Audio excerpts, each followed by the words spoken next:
Good morning everyone, welcome to Jagdev educational hub. ਅਸੀਂ ਅੱਜ ਨਵੰਬਰ ਦੇ ਕਰੰਟ ਅਫੇਅਰ ਸਟਾਰਟ ਕਰਨ ਜਾ ਰਹੇ ਹਾਂ। ਜਿਵੇਂ ਕਿ ਲਾਸਟ ਵੀਕ ਵੀ ਅਸੀਂ ਨਵੰਬਰ ਦੇ ਕਰੰਟ ਅਫੇਅਰ ਕੀਤੇ ਸੀ, ਉਹਨਾਂ ਦਾ ਅਸੀਂ ਪਾਰਟ ਸੈਕਿੰਡ ਕਰਾਂਗੇ। ਮੇਨਲੀ ਥਰਡ ਵੀਕ ਦੇ ਕਰੰਟ ਅਫੇਅਰਸ ਕਰਾਂਗੇ। ਸੋ ਪਹਿਲਾਂ ਸਭ ਤੋਂ ਪਹਿਲਾਂ ਕੁਝ ਡੇਜ਼ ਨੇ। ਸਭ ਤੋਂ ਪਹਿਲਾਂ ਕਿਹੜਾ ਵਾ 13 ਨਵੰਬਰ ਕਿ 13 ਨਵੰਬਰ ਨੂੰ ਕਿਹੜਾ ਡੇ ਸੈਲੀਬ੍ਰੇਟ ਕੀਤਾ ਜਾਂਦਾ? ਕਿਹੜਾ ਡੇ ਸੈਲੀਬ੍ਰੇਟ ਕੀਤਾ ਜਾਂਦਾ? ਵਰਲਡ ਕਾਈਂਡਨੈਸ ਡੇ। ਕੀ ਹੁੰਦੀ ਹੈ ਵੀ ਕਾਈਂਡਨੈਸ? ਦੱਸੋ। हाँ, मतलब ਤੁਸੀਂ ਕਿਸੇ ਨਾਲ ਵਧੀਆ ਤਰੀਕੇ ਨਾਲ ਬਿਹੇਵ ਕਰਦੇ ਹੋ, ਦਿਆਲੂਤਾ ਕਹਿ ਸਕਦੇ ਹੋ। ਠੀਕ ਹੈ। ਸੋ ਵਰਲਡ ਕਾਈਂਡਨੈਸ ਡੇ ਕਦੋਂ ਸੈਲੀਬ੍ਰੇਟ ਕੀਤਾ ਜਾਂਦਾ? 13 ਨਵੰਬਰ ਨੂੰ। ਕਿਉਂ? to highlight the good deeds in the community, focusing on the positive power and the common thread of kindness which binds us। ਵੀ ਅਸੀਂ ਕਮਿਊਨਿਟੀਜ਼ 'ਚ ਇੱਕ ਦੂਜੇ ਦੇ ਨਾਲ ਮਿਲ ਜੁਲ ਕੇ ਰਹਿ ਸਕੀਏ, ਸਾਡੀ ਕਾਈਂਡਨੈਸ ਨੂੰ ਪ੍ਰਮੋਟ ਕਰਨ ਦੇ ਲਈ ਵਰਲਡ ਕਾਈਂਡਨੈਸ ਡੇ ਆਪਾਂ ਸੈਲੀਬ੍ਰੇਟ ਕਰਦੇ ਆ।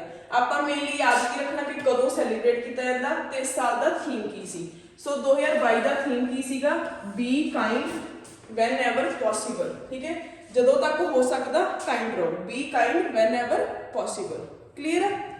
ਸੋ 13 ਨਵੰਬਰ ਵਰਲਡ ਕਾਈਂਡਨੈਸ ਡੇ। ਥੀਮ ਕੀ ਆ? Be kind whenever possible. ਅਗਲਾ ਕੀ ਆ? 14 ਨਵੰਬਰ ਚਿਲਡਰਨਸ ਡੇ। ਕਿਉਂ ਸੈਲੀਬ੍ਰੇਟ ਕਰਦੇ ਆਪਾਂ ਚਿਲਡਰਨਸ ਡੇ 14 ਨਵੰਬਰ ਨੂੰ? ਜਵਾਹਰ ਲਾਲ ਨਹਿਰੂ ਜੀ ਦਾ ਬਰਥਡੇ ਹੁੰਦਾ। ਜਵਾਹਰ ਲਾਲ ਨਹਿਰੂ ਕੌਣ ਸੀ? ਸਾਡੀ ਕੰਟਰੀ ਦੇ ਫਸਟ ਪੀਐਮ ਸੀ। ਠੀਕ ਹੈ। ਸੋ ਉਹਨਾਂ ਦੇ ਬਰਥਡੇ ਨੂੰ ਅਸੀਂ ਕੀ ਸੈਲੀਬ੍ਰੇਟ ਕਰਦੇ ਆ? On the birthday of PM Jawahar Lal Nehru. So ਉਹਨਾਂ ਦੇ ਬਰਥਡੇ ਨੂੰ ਆਪਾਂ ਕੀ ਆ 14 ਨਵੰਬਰ ਨੂੰ ਚਿਲਡਰਨਸ ਡੇ ਸੈਲੀਬ੍ਰੇਟ ਕਰਦੇ ਆ। ਪਰ ਪੂਰੇ ਆਪਣੇ ਵਰਲਡ ਦੇ ਵਿੱਚ ਜਿਹੜਾ ਵਰਲਡ ਚਿਲਡਰਨ ਡੇ ਉਹ ਕਦੋਂ ਸੈਲੀਬ੍ਰੇਟ ਕੀਤਾ ਜਾਂਦਾ ਵਾ? 20 ਨਵੰਬਰ ਨੂੰ। ਠੀਕ ਹੈ, ਯਾਦ ਰੱਖਣਾ 14 ਨਵੰਬਰ ਨੂੰ ਇੰਡੀਆ 'ਚ ਚਿਲਡਰਨਸ ਡੇ, ਵਰਲਡ 'ਚ ਕਦੋਂ ਆ? 20 ਨਵੰਬਰ ਨੂੰ। 13 ਨਵੰਬਰ ਨੂੰ ਕੀ ਆ? ਵਰਲਡ ਕਾਈਂਡਨੈਸ ਡੇ। ਕਲੀਅਰ ਹੈ ਜੀ? ਹੁਣ ਆਪਾਂ ਸੈਲੀਬ੍ਰੇਟ ਕਿਉਂ ਕਰਦੇ ਇਹਨਾਂ ਦੇ ਬਰਥਡੇ ਨੂੰ ਚਿਲਡਰਨਸ ਡੇ? ਕੀ ਕਾਰਨ ਆ? ਇਹਨਾਂ ਨੂੰ ਬੱਚਿਆਂ ਨੂੰ ਜ਼ਿਆਦਾ ਪਿਆਰ ਸੀ। ਹਾਂ, ਇਹ ਬੱਚਿਆਂ ਨੂੰ ਕੀ ਹੈ ਜ਼ਿਆਦਾ ਪਿਆਰ ਕਰਦੇ ਸੀ, ਇਸੇ ਕਰਕੇ ਕੀ ਆਪਾਂ ਚਿਲਡਰਨਸ ਡੇ ਸੈਲੀਬ੍ਰੇਟ ਕਰਦੇ ਹਾਂ। ਨੈਕਸਟ ਆ 14 ਨਵੰਬਰ ਨੂੰ ਇੱਕ ਹੋਰ ਦਿਨ ਸੈਲੀਬ੍ਰੇਟ ਕੀਤਾ ਜਾਂਦਾ ਜਿਹਦਾ ਨਾਮ ਕੀ ਆ? ਵਰਲਡ ਡਾਇਬਟੀਜ਼ ਡੇ। ਡਾਇਬਟੀਜ਼ ਕੀ ਹੁੰਦਾ? ਸ਼ੂਗਰ। ਠੀਕ ਹੈ, ਬਿਮਾਰੀ ਆ। ਇਹਦੇ ਵਿੱਚ ਮੇਨਲੀ ਕੀ ਹੁੰਦਾ? ਤੁਹਾਡੀ ਬਾਡੀ ਦੇ ਵਿੱਚ ਗਲੂਕੋਜ਼ ਦੀ ਮਾਤਰਾ ਵਧਣੀ ਸਟਾਰਟ ਹੋ ਜਾਂਦੀ ਆ ਤੇ ਇਨਸੂਲਿਨ ਘਟਣੀ ਸਟਾਰਟ ਹੋ ਜਾਂਦੀ ਆ। ਕਦੇ ਵੀ ਤੁਸੀਂ ਸੁਣਿਆ ਹੋਊਗਾ ਵੀ ਡਾਇਬਟੀਜ਼ ਦੇ ਪੇਸ਼ੈਂਟਸ ਨੂੰ ਕੀ ਇਨਸੂਲਿਨ ਇਨਸਰਟ ਕਰਦੇ ਹੁੰਦੇ ਜਦੋਂ ਜ਼ਿਆਦਾ ਹਾਈ ਲੈਵਲ ਤੇ ਚਲਾ ਜਾਵੇ। ਸੋ ਕੀ ਹੈ, ਇਨਸੂਲਿਨ ਦੀ ਕੰਸੈਂਟ੍ਰੇਸ਼ਨ ਘਟਣੀ ਸਟਾਰਟ ਹੋ ਜਾਂਦੀ ਹੈ ਤੇ ਗਲੂਕੋਜ਼ ਵਧਣਾ ਸਟਾਰਟ ਹੋ ਜਾਂਦਾ। ਹੁਣ ਇਹ ਆਪਾਂ ਕਦੋਂ ਸੈਲੀਬ੍ਰੇਟ ਕਰਦੇ ਆ? 14 ਨਵੰਬਰ ਨੂੰ। ਕਿਹਨੇ ਸੈਲੀਬ੍ਰੇਟ ਕਰਨਾ ਸਟਾਰਟ ਕੀਤਾ ਸੀ? WHO ਨੇ। WHO the full form? World health organisation. World health organisation. ਠੀਕ ਹੈ। ਹੁਣ ਕਹਿੰਦੇ ਆਪਾਂ ਇਹ ਸੈਲੀਬ੍ਰੇਟ ਕਿਉਂ ਕਰਦੇ ਆ? ਕਿਉਂਕਿ ਇਸ ਦਿਨ ਬਰਥਡੇ ਹੁੰਦਾ ਕਿਹਦਾ? Sir Frederick Banting. ਹੁਣ ਇਹ ਕੌਣ ਸੀਗਾ? ਸਰ ਫਰੈਡਰਿਕ ਬੈਂਟਿੰਗ, ਜਿਹੜੇ ਬੰਦੇ ਨੇ ਕੀ ਡਿਸਕਵਰ ਕੀਤੀ ਸੀ? ਇਨਸੂਲਿਨ। ਠੀਕ ਹੈ, ਧਿਆਨ ਰੱਖਣਾ ਫਰੈਡਰਿਕ ਬੈਂਟਿੰਗ ਦਾ ਬਰਥਡੇ ਹੁੰਦਾ। ਉਹਨੇ ਕੀ ਡਿਸਕਵਰ ਕੀਤੀ ਸੀ? ਇਨਸੂਲਿਨ। ਉਹਦੇ ਨਾਲ ਇੱਕ ਬੰਦਾ ਹੋਰ ਸੀਗਾ ਚਾਰਲਸ ਬੈਸਟ। 1922 ਦੇ ਵਿੱਚ ਇਹਨਾਂ ਨੇ ਇਨਸੂਲਿਨ ਡਿਸਕਵਰ ਕੀਤੀ ਸੀ। ਸੋ ਉਹਦੇ ਬਰਥਡੇ ਨੂੰ ਰਿਮੈਂਬਰ ਕਰਨ ਦੇ ਲਈ ਆਪਾਂ 14 ਨਵੰਬਰ ਨੂੰ ਕੀ ਸੈਲੀਬ੍ਰੇਟ ਕਰਦੇ ਹਾਂ? ਵਰਲਡ ਡਾਇਬਟੀਜ਼ ਡੇ। ਠੀਕ ਹੈ ਜੀ। ਹੁਣ ਐਤਕੀ ਦਾ ਥੀਮ ਕੀ ਸੀਗਾ? 21 ਤੋਂ ਲੈ ਕੇ 23 ਤੱਕ ਦਾ ਥੀਮ ਆ ਐਕਸੈਸ ਟੂ ਡਾਇਬਟੀਜ਼ ਕੇਅਰ। ਕੀ ਮੀਨਿੰਗ ਲੱਗ ਰਿਹਾ ਇਹਦਾ? ਐਕਸੈਸ ਟੂ ਡਾਇਬਟੀਜ਼ ਕੇਅਰ ਵੀ ਜਿਹੜਾ ਟ੍ਰੀਟਮੈਂਟ ਆ ਉਹ ਹਰੇਕ ਬੰਦੇ ਤੱਕ ਉਹਦਾ ਐਕਸੈਸ ਪਹੁੰਚ ਸਕੇ। ਠੀਕ ਹੈ। ਸੋ ਐਕਸੈਸ ਟੂ ਡਾਇਬਟੀਜ਼ ਕੇਅਰ ਇਹਦਾ ਥੀਮ ਆ। ਕਲੀਅਰ ਹੈ ਜੀ? ਹੁਣ ਡੇਜ਼ ਯਾਦ ਹੋ ਗਿਆ, ਆਪਾਂ 3 ਡੇ ਕੀਤੇ ਆ। 13 ਨਵੰਬਰ ਨੂੰ ਕੀ ਆ? World kindness day. ਉਹਦਾ ਥੀਮ ਕੀ ਸੀਗਾ? Be kind whenever possible. 14 ਨਵੰਬਰ ਨੂੰ ਕੀ ਆ? Children's day. ਕਿਉਂ ਸੈਲੀਬ੍ਰੇਟ ਕਰਦੇ ਆ? ਜਵਾਹਰ ਲਾਲ ਨਹਿਰੂ ਜੀ ਦਾ ਬਰਥਡੇ ਹੁੰਦਾ। 14 ਨਵੰਬਰ ਨੂੰ ਇੱਕ ਹੋਰ ਡੇ ਸੈਲੀਬ੍ਰੇਟ ਕਰਦੇ ਆ ਵਰਲਡ ਡਾਇਬਟੀਜ਼ ਡੇ। ਕਿਹਦਾ ਬਰਥਡੇ ਹੁੰਦਾ? ਫਰੈਡਰਿਕ ਬੈਂਟਿੰਗ ਦਾ। ਕੀ ਕੀਤਾ ਸੀ ਉਹਨੇ? ਇਨਸੂਲਿਨ ਡਿਸਕਵਰ ਕੀਤੀ ਸੀ। ਇਸ ਵਾਰ ਦਾ ਥੀਮ ਕੀ ਆ? Access to diabetes care. ਤੇ 20 ਨਵੰਬਰ ਨੂੰ ਅਸੀਂ ਕੀ ਸੈਲੀਬ੍ਰੇਟ ਕਰਦੇ ਆ? World children day. ਕਲੀਅਰ ਹੈ? ਹੁਣ ਇਸ ਤੋਂ ਬਾਅਦ ਇਹ ਨਾਮ ਆ ਨਤਾਸ਼ਾ ਪਿਰਿਕ-ਮੁਸਾਰ। ਇਹ ਕੀ ਆ? ਪਹਿਲੀ ਫੀਮੇਲ ਪ੍ਰੈਜ਼ੀਡੈਂਟ ਬਣੀ ਆ ਕਿਹੜੀ ਕੰਟਰੀ ਦੀ? ਸਲੋਵੇਨੀਆ ਦੀ। ਸਲੋਵੇਨੀਆ ਕੋਈ ਆਈਡੀਆ ਹੋਵੇ ਕਿੱਥੇ ਆ ਕੰਟਰੀ? ਸਲੋਵੇਨੀਆ ਨਾਮ ਸੁਣਿਆ ਪਹਿਲਾਂ? ਯੂਰਪ ਦੇ ਵਿੱਚ ਆ, ਠੀਕ ਹੈ। ਜੇ ਤੁਹਾਨੂੰ ਰਸ਼ੀਆ ਦਾ ਮੈਪ ਧਿਆਨ ਜੂਗਾ, ਜਿਵੇਂ ਇੱਥੇ ਰਸ਼ੀਆ, ਇੱਧਰ ਰਸ਼ੀਆ ਦੇ ਨਾਲ ਹੀ ਯੂਰਪ ਆ ਨਾ, ਰਸ਼ੀਆ ਦੇ ਨੀਚੇ ਜਿੱਥੇ ਯੂਕਰੇਨ ਦਾ ਕਨਫਲਿਕਟ ਸੁਣਿਆ ਹੋਣਾ, ਹੁਣੇ ਚੱਲ ਰਿਹਾ ਸੀ, ਉੱਥੇ ਹੀ ਥੱਲੇ ਜੇ ਛੋਟੀਆਂ ਕੰਟਰੀਆਂ ਆ ਵਾਲੀਆਂ ਥਾਵਾਂ ਤੇ ਇੱਥੇ ਆ ਸਲੋਵੇਨੀਆ, ਮੇਨਲੀ ਕਿਹੜੀ ਕੰਟਰੀ ਆ ਇਹ, ਯੂਰਪੀਅਨ ਕੰਟਰੀ ਆ। ਕਈ ਵਾਰੀ ਪੁੱਛ ਲੈਂਦੇ, ਬਸ ਤੁਸੀਂ ਇੱਕ ਸਿਰਫ ਨਾਮ ਯਾਦ ਰੱਖਣਾ, ਕੌਣ ਬਣੀ ਹੈ ਪਹਿਲੀ ਫੀਮੇਲ ਪ੍ਰੈਜ਼ੀਡੈਂਟ ਇੱਥੋਂ ਦੀ, ਨਤਾਸ਼ਾ ਪਿਰਕ-ਮੁਸਾਰ। ਫਸਟ ਨਾਮ ਯਾਦ ਰੱਖੋ, ਬਸ ਨਤਾਸ਼ਾ ਬਣੀ ਹੈ, ਠੀਕ ਹੈ, ਇੰਨਾ ਯਾਦ ਰੱਖ ਲਓ, ਸਲੋਵੇਨੀਆ ਦੀ ਨਤਾਸ਼ਾ। ਕਲੀਅਰ ਹੈ ਜੀ। ਇਸ ਤੋਂ ਬਾਅਦ ਆ ਗਿਆ ICC T20 ਵਰਲਡ ਕੱਪ। ਕੌਣ ਜਿੱਤਿਆ ਵੀ? ਇੰਗਲੈਂਡ। ਕੈਪਟਨ ਕੌਣ ਸੀ? ਕੈਪਟਨ ਕੱਲ ਹੀ ਕੀਤਾ ਸੀ ਆਪਾਂ, ਇੰਡੀਆ ਨੇ ਕਰਿਆ ਤਾਂ ਹਾਰਦਿਕ ਪਾਂਡਿਆ, ਰੋਹਿਤ ਸ਼ਰਮਾ, ਠੀਕ ਹੈ। ਤੇ ਜਿਹੜਾ ਇਹ T20 ICC ਹੋਣੀ ਉਹਦਾ ਕੌਣ ਹੋਊਗਾ? ਹਾਰਦਿਕ ਪਾਂਡਿਆ। ਕਲੀਅਰ ਆ। ਸੋ ਇਹੀ ਉਹਨਾਂ ਨੇ ਦੱਸਿਆ ਇਹਦੇ ਬਾਰੇ। ICC T20 ਵਰਲਡ ਕੱਪ ਹੋਇਆ, ਜਿੱਤਿਆ ਕੌਣ ਹੈ ਇਹਨੂੰ? ਇੰਗਲੈਂਡ, ਠੀਕ ਹੈ। ਕਿਹਨੂੰ ਹਰਾਇਆ ਇਹਨੇ? ਪਾਕਿਸਤਾਨ ਨੂੰ। ਕਿੰਨੀਆਂ ਵਿਕਟਸ ਦੇ ਨਾਲ? 5 ਵਿਕਟਸ ਦੇ ਨਾਲ। ਤੇ ਸਭ ਤੋਂ ਜ਼ਿਆਦਾ ਕੌਣ ਜਿੱਤਿਆ ਇਹਨੂੰ ਵਰਲਡ ਕੱਪ ਨੂੰ? ਆਸਟ੍ਰੇਲੀਆ, ਠੀਕ ਹੈ। ਕੁਐਸਚਨ ਪੁੱਛਿਆ ਸੀਗਾ, ਮੈਕਸਿਮਮ ਟਾਈਮ ਰਿਕਾਰਡ ਕੀਤਾ ਵਾ ਆਸਟ੍ਰੇਲੀਆ ਦਾ, ਹਾਈਐਸਟ ਟਾਈਮ, ਠੀਕ ਹੈ। ਹੁਣ ਇਹ ਮੈਚ ਹੋਏ ਕਿੱਥੇ ਸੀਗੇ? ਮੈਲਬਰਨ ਕ੍ਰਿਕਟ ਗਰਾਊਂਡ, ਕਿੱਥੇ? ਆਸਟ੍ਰੇਲੀਆ ਦੇ ਵਿੱਚ। ਹੁਣ ਇਹਦੇ ਵਿੱਚ ਪਲੇਅਰ ਆਫ ਦਾ ਸੀਰੀਜ਼ ਤੇ ਪਲੇਅਰ ਆਫ ਦਾ ਮੈਚ ਕੌਣ ਬਣਿਆ? ਸੈਮ ਕੁਰਨ। ਇੰਗਲੈਂਡ ਦਾ ਹੀ ਆ ਸੈਮ ਕੁਰਨ, ਕੀ ਬਣਿਆ ਵਾ? Player of the series. ਬਸ ਹੁਣ ਤੁਸੀਂ ਧਿਆਨ ਕੀ ਰੱਖਣਾ, ICC T20 ਵਰਲਡ ਕੱਪ ਹੋਇਆ, ਵਿਨਰ ਕੌਣ ਆ? ਇੰਗਲੈਂਡ। ਹਰਾਇਆ ਕਿਹਨੂੰ ਆ? ਪਾਕਿਸਤਾਨ ਨੂੰ। ਸਭ ਤੋਂ ਜ਼ਿਆਦਾ ਵਾਰ ਕੌਣ ਜਿੱਤਿਆ? ਆਸਟ੍ਰੇਲੀਆ। ਐਤਕੀ ਹੋਇਆ ਕਿੱਥੇ ਇਹ? ਆਸਟ੍ਰੇਲੀਆ 'ਚ ਹੋਇਆ। ਇੰਡੀਆ ਦਾ ਕੈਪਟਨ ਕੌਣ ਸੀ? ਰੋਹਿਤ ਸ਼ਰਮਾ। ਤੇ ਪਲੇਅਰ ਆਫ ਦਾ ਮੈਚ ਕੌਣ ਬਣਿਆ ਫਾਈਨਲ ਮੈਚ 'ਚ? ਸੈਮ ਕੁਰਨ ਆਫ ਇੰਗਲੈਂਡ। ਕਲੀਅਰ ਆ ਨਿਊਜ਼। ਨੈਕਸਟ ਨਿਊਜ਼ ਆ ਗਈ ਵਿੱਚ, ਇਹਨਾਂ ਨੇ ਇੱਥੇ ਮਿਕਸ ਕਰਤੀ। ਸੋ ਇਹ ਕੀ ਆ? Global fund to fight next pandemic.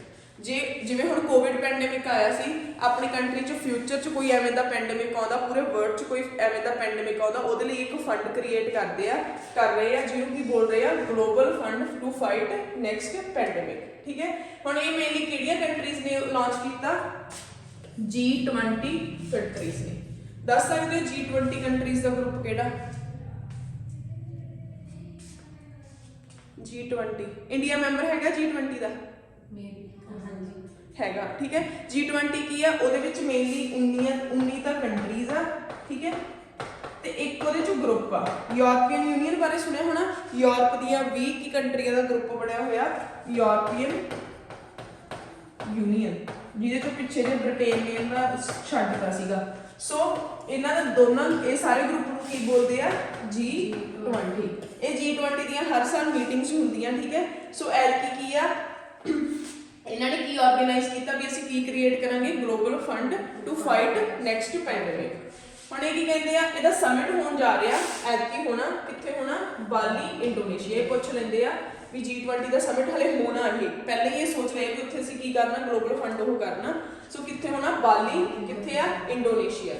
So global fund to fight next pandemic, the health and finance ministers of G20 group launched $1.4 billion pandemic fund on November 13 just before the main summit of G20, ठीक है। ਹੁਣ ਕਹਿੰਦੇ the new dedicated fund is an important tool to support low and middle income countries। low ਤੇ middle income countries ਕਿਹੜੀਆਂ ਹੁੰਦੀਆਂ? ਹਾਂਜੀ ਕਿਹੜੀਆਂ ਹੁੰਦੀਆਂ? ਲੋ ਤੇ ਮਿਡਲ ਇਨਕਮ ਕੰਟਰੀਜ਼। ਇੰਡੀਆ ਕੀ ਆ? ਜਿਵੇਂ ਹੁੰਦਾ ਡਿਵੈਲਪ ਤੇ ਅੰਡਰ ਡਿਵੈਲਪ ਕੰਟਰੀਜ਼।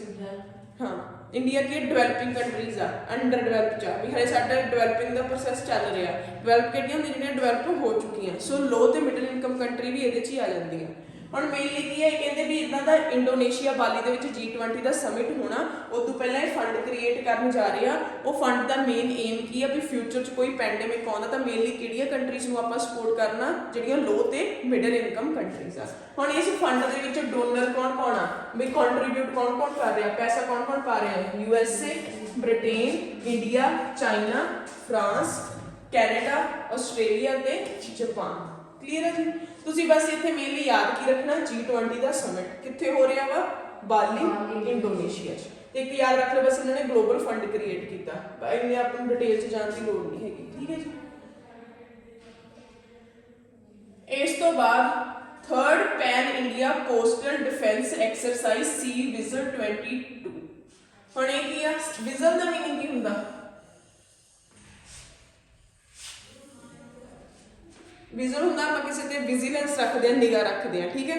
ਸੋ ਆਪਣੀਆਂ ਇੰਡੀਆ ਦੀਆਂ ਪੂਰੇ ਇੰਡੀਆ ਲੈਵਲ ਤੇ, ਠੀਕ ਹੈ, ਆਪਣੇ ਜਿੱਥੇ ਜਿੱਥੇ ਵੀ ਸਮੁੰਦਰ ਲੱਗਦਾ ਉੱਥੇ ਕੀ ਆ, ਸੀ ਲੈਵਲ ਦੀ ਇੱਕ ਐਕਸਰਸਾਈਜ਼ ਹੋ ਰਹੀ ਹੈ ਵੀ ਸਮੁੰਦਰੀ ਕੰਢਿਆਂ ਤੇ ਆਪਾਂ ਧਿਆਨ ਰੱਖਣਾ ਕਿੱਥੇ ਕੀ ਹੋ ਰਿਹਾ, ਕਿਤੇ ਕੋਈ ਆਪਾਂ ਨੂੰ ਬਾਹਰੋਂ ਖਤਰਾ ਤਾਂ ਨਹੀਂ। ਸੋ ਉਹਦੇ ਲਈ ਐਕਸਰਸਾਈਜ਼ ਹੋਣ ਜਾ ਰਹੀ ਹੈ। ਉਹਦਾ ਨਾਮ ਕੀ ਐਕਸਰਸਾਈਜ਼? ਐਕਸਰਸਾਈਜ਼ ਹੁੰਦਾ ਜਿੱਥੇ ਫੋਰਸਸ ਇਕੱਠੀਆਂ ਹੋ ਕੇ ਜਿਵੇਂ ਆਪਦੇ ਪ੍ਰਦਰਸ਼ਨ ਕਰਦੀਆਂ, ਹਥਿਆਰ ਵਗੈਰਾ ਦਿਖਾਉਂਦੀਆਂ, ਟੈਂਕ ਵਗੈਰਾ ਲੈ ਕੇ ਆਉਂਦੀਆਂ। ਸੋ ਐਕਸਰਸਾਈਜ਼ ਦਾ ਨਾਮ ਕੀ ਆ? ਸੀ ਵਿਜ਼ਲ 2022। ਪੈਨ ਇੰਡੀਆ ਦਾ ਮਤਲਬ ਕੀ ਆ? ਵੀ ਪੂਰੇ ਇੰਡੀਆ ਲੈਵਲ ਤੇ। 91 ਨੰਬਰ ਦੀ ਆ, ਤੀਜੇ ਨੰਬਰ ਦੀ। ਕੰਡਕਟ ਕੌਣ ਕਰਾ ਰਿਹਾ? Indian navy. ਹੁਣ ਸਮੁੰਦਰ ਰਿਲੇਟਡ ਆਬਵੀਅਸਲੀ ਨੇਵੀ ਕਰਾਊਗੀ, ਠੀਕ ਹੈ ਜੀ। ਸੋ ਨਾਲ ਇਹਦੇ ਹੋਰ ਕੌਣ ਆ? Cost guard. ਇੱਕ ਤਾਂ ਆਪਣੀ ਨੇਵੀ ਹੁੰਦੀ ਆ ਜਿਹੜੀ ਸਮੁੰਦਰ 'ਚ ਸੇਨਾ, ਇੱਕ ਜਿਹੜੀਆਂ ਹੁਣ ਆਪਣੀਆਂ ਕੋਸਟਲ ਸਟੇਟਸ ਆ, ਇੱਥੇ ਜਿਹੜੀ ਸੇਨਾ ਲੱਗਦੀ ਉਹਨੂੰ ਬੋਲਦੇ ਹੁੰਦੇ ਆ ਕੋਸਟ ਗਾਰਡ। ਵੀ ਆਪਣੇ ਕੋਸਟ ਦੇ ਗਾਰਡ, ਕੋਸਟ ਨੂੰ ਜਿਹੜੇ ਬੰਦੇ ਗਾਰਡ ਕਰ ਰਹੇ ਉਸ ਕੋਸਟ ਨੂੰ ਕੀ ਬੋਲਦੇ ਆ? Cost guard. ਸੋ ਕੌਣ ਕੰਡਕਟ ਕਰ ਰਿਹਾ? ਇੰਡੀਅਨ ਨੇਵੀ ਤੇ ਕੋਸਟ ਗਾਰਡ। ਇਸ ਤੋਂ ਬਾਅਦ ਇਹ ਕਹਿੰਦੇ ਆਪਣੇ ਦੇ ਵਿੱਚ ਇਹਨਾਂ ਨੇ ਹੁਣ ਦੱਸੀ ਹੋਈ ਆ ਆਪਣੀ ਜਿਹੜੀ ਕੋਸਟਲ ਲਾਈਨ, ਉਹਦੀ ਲੈਂਥ ਕਿੰਨੀ ਆ? ਆਪਣੇ ਇੰਡੀਆ ਦੀ ਲੈਂਥ ਕੋਸਟ ਲਾਈਨ ਦੀ 7516 ਕਿਲੋਮੀਟਰ। ਕਲੀਅਰ ਹੈ? ਬਸ ਇਹ ਤੁਸੀਂ ਇੰਨਾ ਯਾਦ ਰੱਖਣਾ ਵੀ ਸੀ ਵਿਜ਼ਲ ਐਕਸਰਸਾਈਜ਼ ਹੋ ਰਹੀ ਆ, ਤੀਜੇ ਨੰਬਰ ਦੀ ਹੋ ਰਹੀ ਆ। ਕੰਡਕਟ ਕੌਣ ਕਰਾ ਰਿਹਾ? ਇੰਡੀਅਨ ਨੇਵੀ ਤੇ ਕੋਸਟ ਗਾਰਡ। ਸਮਝ ਆ ਰਿਹਾ? Yes ma'am. ਇਸ ਤੋਂ ਬਾਅਦ ਇਹ ਹੋਈ ਆ ਚੈਂਪੀਅਨਸ਼ਿਪ। ਚੈਂਪੀਅਨਸ਼ਿਪ ਦਾ ਨਾਮ ਕੀ ਆ? Asian air gun championship 2022। ਕਿੱਥੇ ਹੋਈ ਆ? ਡਿਆਗੂ, ਸਾਊਥ ਕੋਰੀਆ 'ਚ। ਉਹਦੇ ਵਿੱਚ 골ਡ ਮੈਡਲ ਜਿੱਤ ਕੇ ਲੈ ਕੇ ਆਏ ਆਪਣੀ ਇੰਡੀਆ ਦੇ। ਉਹਨਾਂ ਦੇ ਨਾਮ ਦੇਖ ਲਓ। ਇੱਕ ਦਾ ਨਾਮ ਕੀ ਆ? ਅਰਜੁਨ ਬਬੂਤਾ। ਦੂਜਾ ਕੌਣ ਆ? ਮੇਹੁਲੀ ਘੋਸ਼। ਕਿਹੜੇ ਮੈਡਲ ਜਿੱਤੇ ਆ? 골ਡ ਮੈਡਲ ਜਿੱਤੇ ਆ। ਕਿਹੜੇ ਇਵੈਂਟ 'ਚ ਜਿੱਤੇ ਆ? 10 metre air rifle senior. Clear? ਤੇ ਜੂਨੀਅਰ ਕੈਟਾਗਰੀ 'ਚ ਕੌਣ ਜਿੱਤਿਆ ਵਾ? ਦਿਵਿਆਂਸ਼ ਸਿੰਘ ਪਨਵਾਰ ਤੇ ਰਮਿਤਾ। ਹੁਣ ਇਹ ਨਾਮ ਯਾਦ ਰੱਖਣੇ ਆ ਤੁਸੀਂ। ਪਹਿਲਾਂ ਤਾਂ ਚੈਂਪੀਅਨਸ਼ਿਪ ਕਿਹੜੀ ਹੋਈ ਆ? ਏਸ਼ੀਅਨ 에ਅਰ ਗਨ ਚੈਂਪੀਅਨਸ਼ਿਪ ਹੋਈ ਕਿੱਥੇ ਆ? ਸਾਊਥ ਕੋਰੀਆ 'ਚ, ਠੀਕ ਹੈ। ਸੀਨੀਅਰ ਵਾਲੀ ਕੈਟਾਗਰੀ 'ਚ ਕੌਣ ਜਿੱਤਿਆ ਵਾ? ਅਰਜੁਨ ਬਬੂਤਾ ਤੇ ਮੇਹੁਲੀ ਘੋਸ਼। ਤੇ ਦੂਜੀ ਜੂਨੀਅਰ ਵਾਲੀ ਕੈਟਾਗਰੀ 'ਚ ਦਿਵਿਆਂਸ਼ ਸਿੰਘ ਪਨਵਾਰ ਤੇ ਰਮਿਤਾ। ਕਲੀਅਰ? ਹੁਣ ਇਹ ਨਾਮ ਤੁਹਾਨੂੰ ਯਾਦ ਕਰਨੇ ਪੈਣਗੇ। ਇਸ ਤੋਂ ਬਾਅਦ ਆ ਗਿਆ ਫਾਇਰ ਕੇਸ। ਇਹ ਕੀ ਆ? ਹੁਣ ਅਗਲੀਆਂ 올림픽ਸ ਹੋਣ ਜਾ ਰਹੀਆਂ 2024 ਚ। ਕਿੱਥੇ ਹੋਣ ਜਾ ਰਹੀਆਂ? ਆਈਡੀਆ ਕੋਈ? ਪਿਛਲੀਆਂ ਕਿੱਥੇ ਹੋਈਆਂ ਸੀ? ਪਿਛਲੀਆਂ 올림픽ਸ ਟੋਕੀਓ ਚ, ਠੀਕ ਹੈ। ਟੋਕੀਓ ਚ 5 ਹੋਈਆਂ ਸੀ ਪਿਛਲੀਆਂ। 올림픽ਸ ਕਿੰਨੇ ਸਾਲਾਂ ਬਾਅਦ ਹੁੰਦੀਆਂ? 4 ਸਾਲਾਂ ਬਾਅਦ ਹੁੰਦੀਆਂ, ਠੀਕ ਹੈ। ਪਿਛਲੀਆਂ 20 ਵਾਲੀਆਂ ਕਿੱਥੇ ਹੋਈਆਂ ਸੀਗੀਆਂ? ਟੋਕੀਓ ਜਾਪਾਨ 'ਚ ਹੋਈਆਂ ਸੀਗੀਆਂ। ਹੁਣ ਨਾ ਇੱਥੇ ਜਿਹੜੀਆਂ ਇਹ 올림픽ਸ ਹੁੰਦੀਆਂ ਇਹਨਾਂ ਦਾ ਇੱਕ ਸਿੰਬਲ ਹੁੰਦਾ। ਉਹ ਸਿੰਬਲ ਨੂੰ ਆਪਾਂ ਬੋਲਦੇ ਹੁੰਦੇ ਆ ਮੈਸਕਟ। ਸਿੰਬਲ ਮਤਲਬ ਹੁੰਦਾ ਜਿਵੇਂ 올림픽ਸ ਦਾ ਇੱਕ ਚਿੰਨ੍ਹ ਲੈ ਕੇ ਚੱਲਦੇ, ਜਿਵੇਂ ਆਪਣਾ ਕੰਟਰੀ ਦਾ ਇੱਕ ਨੈਸ਼ਨਲ ਐਂਬਲਮ ਆ, ਉਹ ਵੀ ਇਹਨਾਂ ਦਾ ਹਰ ਸਾਲ ਇੱਕ ਸਿੰਬਲ ਹੁੰਦਾ। ਵੈਸੇ ਤਾਂ 올림픽ਸ ਦਾ ਸਿੰਬਲ ਉਹ ਰਿੰਗਸ ਵਾਲਾ ਵਾ, ਜਿਹੜੀਆਂ ਆਪਣੀਆਂ ਰਿੰਗਸ ਆ, ਠੀਕ ਹੈ। ਪਰ ਇੱਕ ਇਹਨਾਂ ਦਾ ਮੈਸਕਟ ਹੁੰਦਾ, ਹਰ ਸਾਲ ਇੱਕ ਕੁਛ ਨਾ ਕੁਛ ਡਿਫਰੈਂਟ ਲੈ ਕੇ ਚੱਲਦੇ ਆ। ਜਿਹੜਾ ਇਹਦਾ ਪਿਛਲੀ ਵਾਰੀ ਸੀਗਾ ਉਹ ਤਾਂ ਸੀਗਾ ਮਰਾਈ ਤੋਬਾ, ਇੱਕ ਕਾਰਟੂਨ ਜਿਹਾ ਸੀ ਦੇਖਣ 'ਚ, ਠੀਕ ਹੈ। ਮਰਾਈ ਤੋਬਾ ਸੀਗਾ ਟੋਕੀਓ ਵਾਲੀਆਂ 올림픽ਸ ਦਾ। ਥੋੜਾ ਜਿਹਾ ਟਾਈਮ ਸੀ, 10-15 ਮਿੰਟ, ਠੀਕ ਹੈ। ਸੋ ਟੋਕੀਓ ਵਾਲੀ 올림픽ਸ ਦਾ ਕਿਹੜਾ ਸੀਗਾ ਸਿੰਬਲ? ਮਰਾਈ ਤੋਬਾ। ਕਲੀਅਰ ਹੈ। ਪਰ ਜਿਹੜੀਆਂ ਹੁਣ ਇਹ ਵਾਲੀਆਂ 올림픽ਸ ਹੋ ਰਹੀਆਂ, ਇਹ ਪੁੱਛ ਸਕਦੇ ਉਹਦਾ ਮੈਸਕਟ ਇਹਨਾਂ ਨੇ ਕੀ ਚੁਣਿਆ, ਉਹਦਾ ਨਾਮ ਕੀ ਆ? Fry gas. ਕਲੀਅਰ ਹੈ। ਫਾਇਰ ਗੈਸ ਜਾਂ ਫਰਾਈ ਗੈਸ। ਸੋ ਕਿੱਥੇ ਹੋਣ ਜਾ ਰਹੀਆਂ? ਪੈਰਿਸ 'ਚ। ਕਦੋਂ ਹੋਣ ਜਾ ਰਹੀਆਂ? 2024 'ਚ। ਪੈਰਿਸ ਕਿੱਥੇ ਆ? ਪੈਰਿਸ, ਹਾਂ ਫਰਾਂਸ। ਫਰਾਂਸ ਦੀ ਕੈਪੀਟਲ ਆ ਪੈਰਿਸ, ਠੀਕ ਹੈ। ਸੋ ਇਹ ਕਹਿੰਦੇ ਫਾਇਰ ਗੈਸ ਦੀ ਪ੍ਰੋਨੰਸੀਏਸ਼ਨ ਇਹਨਾਂ ਨੇ ਦੱਸੀ ਹੈ ਕਿਵੇਂ ਆ? ਫਰਾਈਜੀਅਸ, ਠੀਕ ਹੈ। ਫਰਾਈਜੀਅਸ ਅਸਲ 'ਚ ਇਹਦੀ ਪ੍ਰੋਨੰਸੀਏਸ਼ਨ। ਸੋ ਇਹ ਕੀ ਕਹਿੰਦੇ? ਇੱਕ ਤਰ੍ਹਾਂ ਦੀ ਕੈਪ ਹੁੰਦੀ ਆ, ਸਮਾਲ ਫਰਾਈਜੀਨੀਅਨ ਕੈਪ। ਸੋ ਆ ਸੀ ਜਿਹੜਾ ਇਹਦਾ ਕਾਰਟੂਨ ਜਿਹਾ ਸੀ, ਇਹ ਕੀ ਹੈ? ਕੈਪ ਆ। ਧਿਆਨ ਰੱਖਣਾ ਪਿਛਲੀਆਂ 올림픽ਸ ਕਿੱਥੇ ਹੋਈਆਂ ਸੀ? ਟੋਕੀਓ 'ਚ ਹੋਈਆਂ ਸੀ। ਉਹਨਾਂ ਦਾ ਮੈਸਕਟ ਕੀ ਸੀ? ਮਰਾਈ ਤੋਬਾ। ਐਤਕੀ ਕਿੱਥੇ ਹੋਣ ਜਾ ਰਹੀ ਹੈ 2024 'ਚ? ਪੈਰਿਸ, ਫਰਾਂਸ 'ਚ। ਉਹਦਾ ਕੀ ਹੋਊਗਾ? ਫਰਾਈਜੀਅਸ। ਕਲੀਅਰ ਹੈ। ਹੁਣ ਕੀ ਕਹਿੰਦੇ ਆ ਉਹ ਕੈਪ ਦੇ ਬਾਰੇ ਦੱਸਿਓ ਵੀ ਉਹ ਕੈਪ ਦੀ ਹਿਸਟਰੀ ਕੀ ਆ। ਕਹਿੰਦੇ the soft bright red colour ਦੀ ਕੈਪ ਆ ਇਹਨੂੰ ਹੋਰ ਕੀ ਕਹਿੰਦੇ ਆ liberty cap. Updated version of conical hat worn in Asian times. ਕਹਿੰਦੇ ਪੁਰਾਣੇ ਸਮੇਂ 'ਚ ਜਿਹੜੀ ਕੋਨਿਕਲ ਹੈਟ ਪਾਉਂਦੇ ਸੀਗੇ ਠੀਕ ਹੈ ਐਵੇਂ ਸ਼ੇਪ ਵਾਲੀ ਉਹਦਾ ਹੀ ਇੱਕ ਨਵਾਂ ਵਰਜ਼ਨ ਆ ਰੈੱਡ ਕਲਰ ਦੀ ਕੈਪ ਆ ਇਹ ਫਰਾਈਜੀਅਸ। They represent a strong symbol of liberty. ਇਹ ਲਿਬਰਟੀ ਨੂੰ ਡੋਨੇਟ ਕਰਦਾ ਠੀਕ ਹੈ। Inclusivity and the ability of people to support great and meaningful causes. ਇਸ ਤੋਂ ਬਾਅਦ ਇੱਕ ਹੁੰਦੀਆਂ ਪੈਰਾਲੰਪਿਕਸ। ਇੱਕ ਓਲੰਪਿਕਸ ਹੁੰਦੀ ਇੱਕ ਪੈਰਾਲੰਪਿਕਸ ਹੁੰਦੀਆਂ। ਫਰਕ ਕੀ ਹੁੰਦਾ ਓਲੰਪਿਕਸ ਤੇ ਪੈਰਾਲੰਪਿਕਸ 'ਚ? ਨਹੀਂ ਪੈਰਾਲੰਪਿਕਸ ਕੀ ਹੁੰਦੀ ਹੈ ਮੇਨਲੀ ਜਿਹਨਾਂ ਨੂੰ ਆਪਾਂ ਕਹਿ ਦਿੰਦੇ ਆ ਜਿਹਨਾਂ 'ਚ ਕੋਈ ਪ੍ਰੋਬਲਮ ਹੁੰਦੀ ਹੈ ਡਿਸੇਬਲ ਪਰਸਨ ਆ ਉਹ ਕਾਹਦੇ 'ਚ ਪਾਰਟਿਸਿਪੇਟ ਕਰਦੇ ਆ ਪੈਰਾ ਓਲੰਪਿਕਸ। ਸੋ ਪੈਰਾ ਓਲੰਪਿਕ ਦਾ ਮੈਸਕਟ ਕੀ ਆ ਰਨਿੰਗ ਬਲੇਡ। ਕਲੀਅਰ ਹੈ। ਪਿਛਲੀ ਵਾਰੀ ਜਿਹੜਾ ਪੈਰਾ ਓਲੰਪਿਕਸ ਦਾ ਉਹ ਸੀਗਾ ਸ਼ੂਮੈਟੀ। ਇਹ ਕਾਰਟੂਨ ਦੀ ਸ਼ੇਪ ਜੀ ਸੀਗੇ ਪਿਛਲੀ ਵਾਰ ਤੋਂ ਦੋਨੇ। ਸੋ ਐਤਕੀ ਦਾ ਕੀ ਹੈ running blade making it the first time that mascot for the games had a visible disability. ਠੀਕ ਹੈ। ਸੋ ਇਹ ਕਿਹੜੀਆਂ ਕਾਹਦੇ ਰਿਲੇਟਡ ਗੇਮਸ ਹੁੰਦੀਆਂ ਡਿਸੇਬਿਲਟੀ ਦੇ ਰਿਲੇਟਡ। ਸੋ ਯਾਦ ਹੋ ਗਿਆ ਤੁਹਾਨੂੰ ਪਿਛਲੇ ਓਲੰਪਿਕਸ ਕਿੱਥੇ ਹੋਈਆਂ ਸੀ ਟੋਕੀਓ 'ਚ ਹੋਈਆਂ ਸੀ ਠੀਕ ਹੈ। ਐਤਕੀ ਕਿੱਥੇ ਹੋ ਰਹੀਆਂ ਪੈਰਿਸ 'ਚ ਹੋ ਰਹੀਆਂ। ਪਿਛਲੀਆਂ ਦੇ ਵਿੱਚ ਓਲੰਪਿਕਸ ਦਾ ਮੈਸਕਟ ਕੀ ਸੀ ਮਰਾਈਤੋਵਾ। ਪੈਰਾ ਓਲੰਪਿਕਸ ਦਾ ਕੀ ਸੀਗਾ ਸ਼ੂਮੈਟੀ। ਇਸ ਵਾਰ ਓਲੰਪਿਕਸ ਦਾ ਕੀ ਆ ਫਰਾਈਜੀਅਸ ਤੇ ਉਹਨਾਂ ਦਾ ਰਨਿੰਗ ਬਲੇਡ। ਕਲੀਅਰ ਹੈ। ਇਸ ਤੋਂ ਬਾਅਦ ਆ ਗਿਆ ਅਗਲਾ ਡੇ ਆ ਗਿਆ 16 ਨਵੰਬਰ। 16 ਨਵੰਬਰ ਨੂੰ ਕੀ ਸੈਲੀਬ੍ਰੇਟ ਕਰਦੇ ਆ ਨੈਸ਼ਨਲ ਪ੍ਰੈਸ ਡੇ। ਪ੍ਰੈਸ ਡੇ ਕੀ ਹੁੰਦਾ ਪ੍ਰੈਸ ਮੇਨਲੀ ਜਿਹੜੇ ਅਖਬਾਰ ਮੈਗਜ਼ੀਨ ਆ ਇਹਨਾਂ ਦਾ ਡੇ। ਸੋ ਕੀ ਆ ਸਾਡੇ ਇੰਡੀਆ ਦੇ ਵਿੱਚ ਕੀ ਆ ਫ੍ਰੀ ਤੇ ਰਿਸਪੌਂਸਿਬਲ ਪ੍ਰੈਸ ਮੀਡੀਆ ਇਨ ਦਾ ਇੰਡੀਆ। ਸੋ ਇਸ ਚੀਜ਼ ਨੂੰ ਦਰਸਾਉਣ ਦੇ ਲਈ ਵੀ ਪ੍ਰੈਸ ਕੀ ਆ ਓਪਨਲੀ ਲਿਖ ਸਕੇ ਸਰਕਾਰ ਤੋਂ ਡਰੇ ਨਾ ਹੋ ਠੀਕ ਹੈ। ਸੋ ਇਸ ਚੀਜ਼ ਨੂੰ ਆਪਾਂ ਰਿਪਰੈਜ਼ੈਂਟ ਕਰਨ ਦੇ ਲਈ ਕਿਹੜਾ ਡੇ ਸੈਲੀਬ੍ਰੇਟ ਕਰਦੇ ਆ ਨੈਸ਼ਨਲ ਪ੍ਰੈਸ ਡੇ। ਕਦੋਂ ਸੈਲੀਬ੍ਰੇਟ ਕਰਦੇ ਆ 16 ਨਵੰਬਰ ਨੂੰ। ਹੁਣ ਆਪਾਂ 3 ਦਿਨ ਪੜ੍ਹ ਲਏ ਆ 13 14 ਤੇ 16 ਨਵੰਬਰ ਦੇ। 13 ਨੂੰ ਕੀ ਸੀ ਵਰਲਡ ਕਾਈਂਡਨੈਸ ਡੇ, 14 ਨੂੰ ਚਿਲਡਰਨਸ ਡੇ ਤੇ ਡਾਇਬਟੀਜ਼ ਡੇ ਤੇ 16 ਨਵੰਬਰ ਨੂੰ ਨੈਸ਼ਨਲ ਪ੍ਰੈਸ ਡੇ। ਕਲੀਅਰ ਆ। ਹੁਣ ਕਹਿੰਦੇ ਕੀ ਆ ਇਹ ਕਿਉਂ ਆਪਾਂ ਸੈਲੀਬ੍ਰੇਟ ਕਰਦੇ ਆ ਕਿਉਂਕਿ ਇਸ ਦਿਨ 1966 ਦੇ ਵਿੱਚ ਸਾਡੇ ਇੰਡੀਆ 'ਚ ਕੀ ਬਣੀ ਸੀ ਪ੍ਰੈਸ ਕਾਉਂਸਲ ਆਫ ਇੰਡੀਆ। ਠੀਕ ਹੈ। ਉਹਨੇ ਆਪਦਾ ਕੰਮ ਕਰਨਾ ਸਟਾਰਟ ਕੀਤਾ ਸੀ। ਹੁਣ ਇਹਦਾ ਮੇਨ ਏਮ ਕੀ ਹੋਊਗਾ ਤੁਸੀਂ ਨਾਮ ਤੋਂ ਅੰਦਾਜ਼ਾ ਲਾਈ ਸਕਦੇ ਹੋ ਵੀ ਪ੍ਰੈਸ ਕੀ ਆ ਫ੍ਰੀਲੀ ਲਿਖੇ ਅਖਬਾਰ ਸਹੀ ਨਿਊਜ਼ ਦੇਣ ਲੋਕਾਂ ਤੱਕ ਸਹੀ ਨਿਊਜ਼ ਪਹੁੰਚੇ ਅਖਬਾਰ ਕੀ ਆ ਇੰਡੀਪੈਂਡੈਂਟ ਹੋਣ ਪ੍ਰੈਸ ਕੀ ਆ ਇੰਡੀਪੈਂਡੈਂਟ ਹੋਵੇ। ਕਲੀਅਰ ਆ। ਪਰ ਕੀ ਹੈਗੀ ਐਕਚੁਅਲ 'ਚ ਪ੍ਰੈਸ ਇੰਡੀਪੈਂਡੈਂਟ ਨਹੀਂ ਹੈਗੀ। ਠੀਕ ਹੈ। ਅਗਲਾ ਕੀ ਹੈ ਇੱਕ ਹੋਰ ਐਕਸਰਸਾਈਜ਼ ਹੋਣ ਜਾ ਰਹੀ ਆ। ਹੁਣ ਇਹ ਐਕਸਰਸਾਈਜ਼ ਦੇ ਨਾਮ ਧਿਆਨ ਚ ਰੱਖਣਾ ਵੀ ਕਿਹੜੀਆਂ ਕੰਟਰੀਜ਼ 'ਚ ਹੋ ਰਹੀਆਂ। ਹੁਣ ਜਿਵੇਂ ਜਿਹੜੀ ਸੀ ਵਿਜ਼ਲ ਆਪਾਂ ਪੜ੍ਹੀ ਸੀ ਉਹ ਕੀ ਸੀ ਉਹ ਇੰਡੀਆ ਦੇ ਵਿੱਚ ਹੀ ਹੋ ਰਹੀ ਸੀ। ਇੰਡੀਆ ਦੀ ਨੇਵੀ ਕੰਡਕਟ ਕਰ ਰਹੀ ਸੀ। ਇਹ ਕਿਹੜੀ ਹੋਣ ਜਾ ਰਹੀ ਆ ਯੁੱਧ ਅਭਿਆਸ 22 ਕਿਹਦੇ ਵਿੱਚ ਹੋਣ ਜਾ ਰਹੀ ਆ ਇੰਡੀਆ ਤੇ USA। ਠੀਕ ਹੈ। ਹੁਣ ਇਹ ਸਾਰੀਆਂ ਕੰਟਰੀਜ਼ ਨਾਲ ਆਪਣੀਆਂ ਅਲੱਗ-ਅਲੱਗ ਹੁੰਦੀਆਂ ਐਕਸਰਸਾਈਜ਼ ਜਿਵੇਂ ਸ਼੍ਰੀਲੰਕਾ ਨਾਲ ਵੀ ਹੁੰਦੀ ਆ ਨੇਪਾਲ ਨਾਲ ਵੀ ਕਿਸੇ ਨਾਲ ਸ਼ਕਤੀ ਐਕਸਰਸਾਈਜ਼ ਆ ਕਿਸੇ ਨਾਲ ਮਿੱਤਰ ਸ਼ਕਤੀ ਐਕਸਰਸਾਈਜ਼ ਆ। ਸੋ ਤੁਸੀਂ ਧਿਆਨ 'ਚ ਰੱਖਣਾ ਯੁੱਧ ਅਭਿਆਸ ਕਿਹਦੇ ਨਾਲ ਹੁੰਦੀ ਆ ਆਪਣੀ ਇੰਡੀਆ ਤੇ USA ਦੀਆਂ ਮਿਲਟਰੀਜ਼ ਕੰਡਕਟ ਕਰਦੀਆਂ ਵਾ। ਹੁਣ ਇਹ ਕਿੱਥੇ ਹੋਣ ਜਾ ਰਹੀ ਹੈ ਅੱਜ ਦੀ ਔਲੀ ਜਗ੍ਹਾ ਕਿੱਥੇ ਹੈ ਇਹ ਉੱਤਰਾਖੰਡ 'ਚ। ਠੀਕ ਹੈ ਜੀ। Just 100 kilometre from the line of actual control. Line of actual control ਕਿੱਥੇ ਆ ਲਾਈਨ ਆਫ ਐਕਚੁਅਲ ਕੰਟਰੋਲ ਕਿਹੜੀ ਲਾਈਨ ਨੂੰ ਕਹਿੰਦੇ ਆਪਾਂ ਜਿਹੜੀ ਇੰਡੀਆ ਤੇ ਚਾਈਨਾ ਵਿੱਚ ਆ। ਠੀਕ ਹੈ। ਇੰਡੀਆ ਤੇ ਪਾਕਿਸਤਾਨ ਵਿੱਚ ਇਹਨੂੰ ਕੀ ਬੋਲਦੇ ਆਪਾਂ LOC line of control line of actual control India ਤੇ ਚਾਈਨਾ। ਠੀਕ ਹੈ।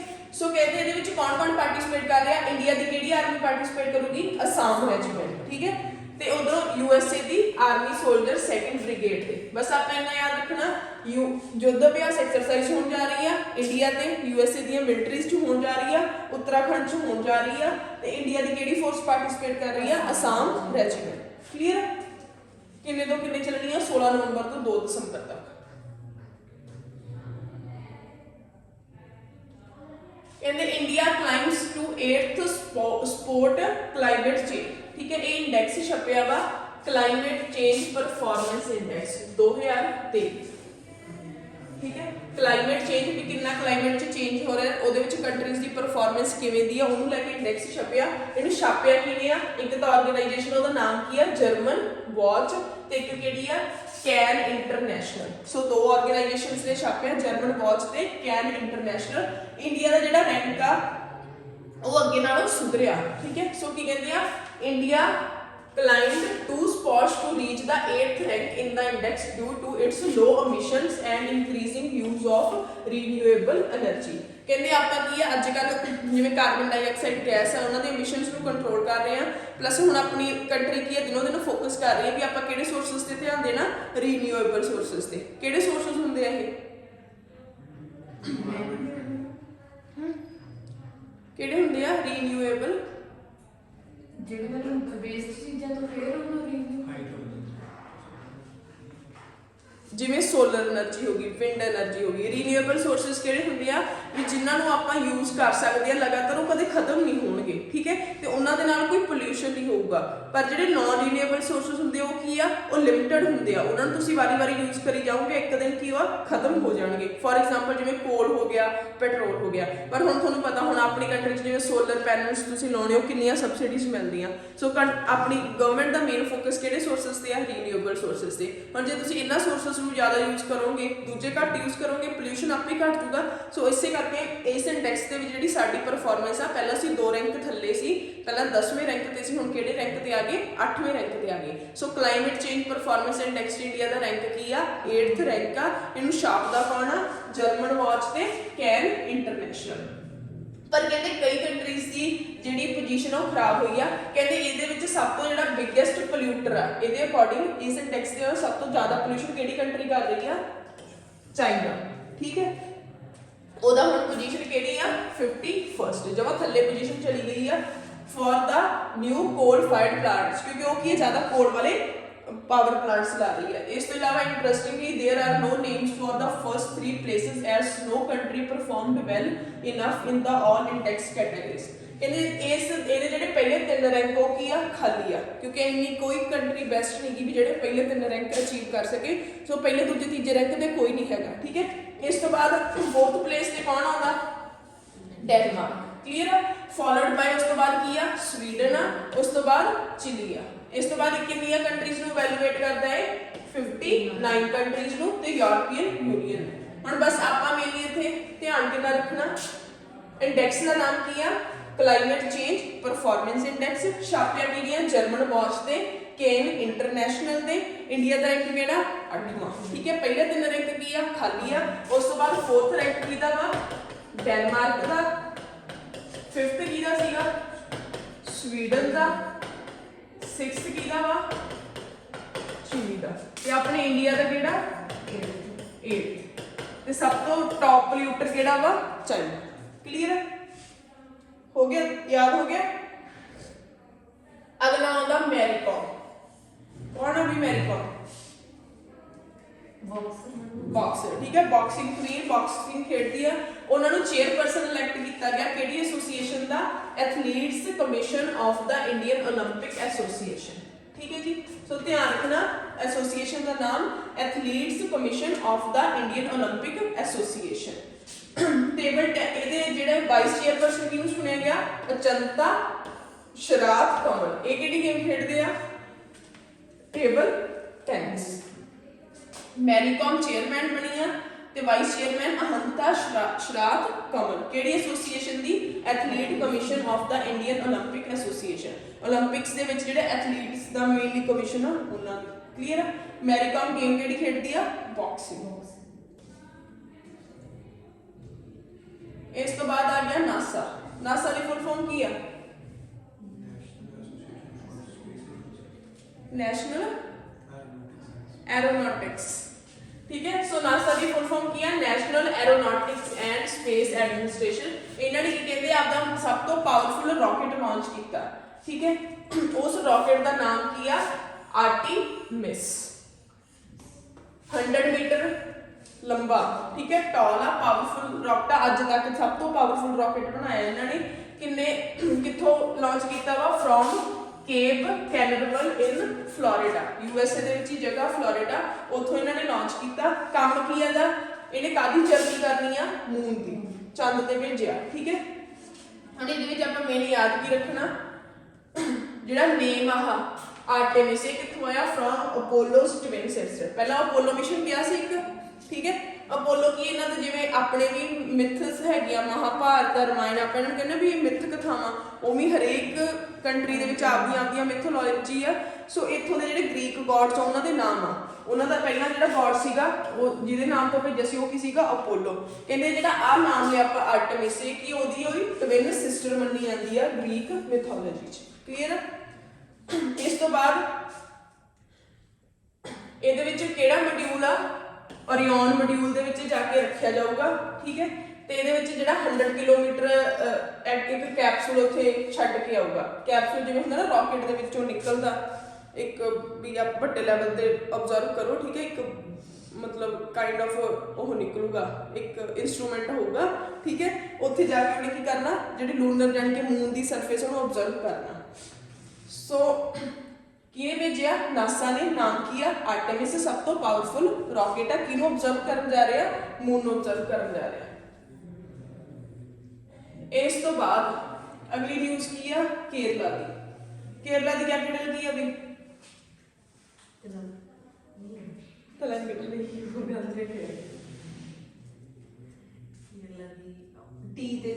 ਤਿਰੂਵਨੰਤਪੁਰਮ, ਠੀਕ ਹੈ। ਕੱਲ ਹੀ ਆਪਾਂ ਕੀਤੀ ਸੀ। ਸੋ ਕੇਰਲਾ ਕੀ ਡਿਵੈਲਪ ਕਰ ਰਿਹਾ? ਗ੍ਰੀਨ ਹਾਈਡਰੋਜਨ ਹਬ।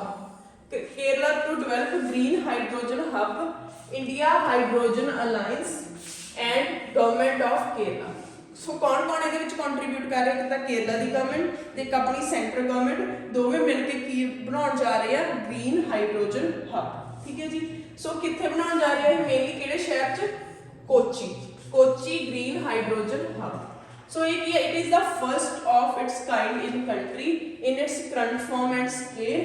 एक ही है Delhi based industry led collision for the developing the hydrogen economy and efficient domestic hydrogen supply. और ਜੇ ਤੁਸੀਂ ਸੁਣਿਆ ਹੋਣਾ ਬਹੁਤ ਸਾਰੇ ਵਹੀਕਲਸ ਵੀ ਆ ਰਹੇ ਜਿਹੜੇ ਹਾਈਡਰੋਜਨ ਤੇ ਚੱਲਣ ਵਾਲੇ ਵਹੀਕਲਸ। ਸੋ ਉਸੇ ਚੀਜ਼ ਨੂੰ ਆਪਾਂ ਡਿਵੈਲਪ ਕਰਨ ਦੇ ਲਈ ਵੀ ਜਿਵੇਂ ਕੋਲ ਪੈਟਰੋਲ ਦਾ ਯੂਜ਼ ਘੱਟ ਹੋ ਸਕੇ, ਅਸੀਂ ਹਾਈਡਰੋਜਨ ਨੂੰ ਐਜ਼ ਅ ਫਿਊਲ ਯੂਜ਼ ਕਰ ਸਕੀਏ, ਠੀਕ ਹੈ।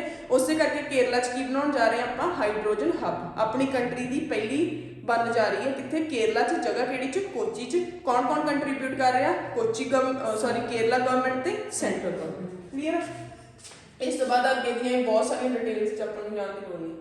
ਆਹ ਹੁਣ ਉਹੀ ਜਿਹੜਾ ਆਪਾਂ ਸਮਿਟ ਪੜ੍ਹ ਕੇ ਆਏ ਸੀ, ਆਪਾਂ ਉੱਥੇ ਨਿਊਜ਼ ਕੀ ਪੜ੍ਹੀ ਸੀ ਵੀ ਇਹ ਗਲੋਬਲ ਫੰਡ ਬਣਾ ਰਹੇ ਆ ਕਾਹਦੇ ਲਈ? ਪੈਂਡੇਮਿਕ ਦੇ ਲਈ। G20 ਵਾਲੇ। ਇਹ ਹੁਣ ਇਹਨਾਂ ਨੇ ਦੱਸਿਆ ਉਹ ਸਮਿਟ ਹੋ ਗਿਆ। ਉਸ ਤੋਂ ਬਾਅਦ ਕਿਉਂਕਿ ਹਫਤੇ ਦੀਆਂ ਨਿਊਜ਼ ਆ ਨਾ, ਉਸ ਤੋਂ ਬਾਅਦ ਹੋ ਗਿਆ। ਕਿੰਨਵਾਂ ਸਮਿਟ ਹੋਇਆ?